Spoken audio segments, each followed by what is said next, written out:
Good afternoon বন্ধুরা, আজকে আমি বানাচ্ছি তিল পিঠা।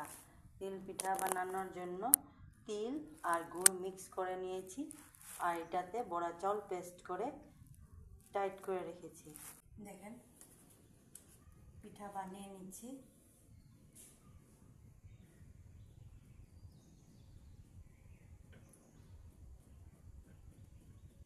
দিয়ে দেব অল্প তিল,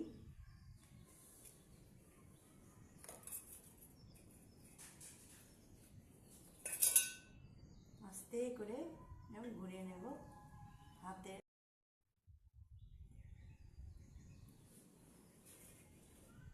হয়ে গেল, আর একটা বানিয়ে নেব।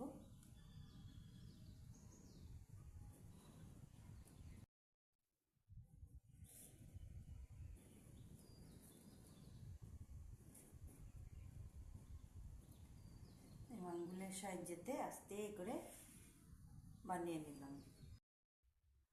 দেখেন হয়ে গেছে তিল পিঠা। দেখে ভালো লাগলে অবশ্যই লাইক করে দেবেন। Thank you.